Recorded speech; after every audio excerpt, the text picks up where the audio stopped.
আমি দৌড়াচ্ছি এক অসমাপ্ত চাহিদার পেছনে, এক শূন্যতা থেকে আরেক শূন্যতায়। ভেবেছিলাম একদিন পূর্ণ হব, ভেবেছিলাম সব পাওয়া হবে, কিন্তু আজ আয়নার সামনে দাঁড়িয়ে দেখি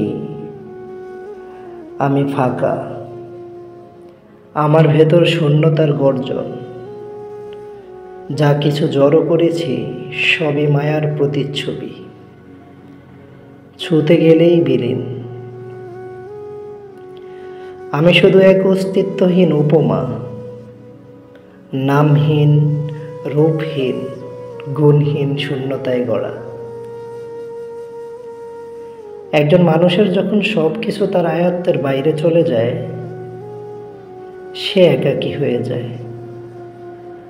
তখন তার রবের কথা স্মরণ হয়,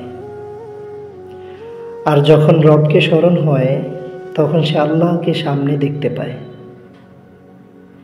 তখন তার গুনাহের কথা, ভুল ত্রুটির কথা মনে পড়ে যায়। আর যখন এগুলো মনে পড়ে যায় তখন এর কারণও মনে পড়ে যায়। অতঃপর সে আফসোস করে, অনুতপ্ত হয়, মাপ চায়,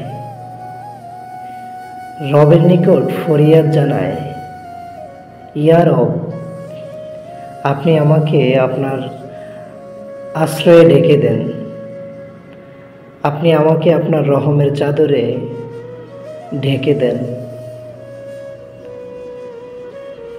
জবানে তার উচ্চারিত হতে থাকে, আল্লাহুম্মা গফিরলি,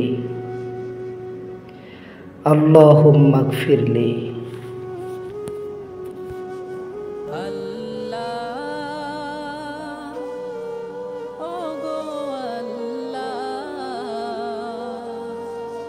ক্ষমা করে দাও।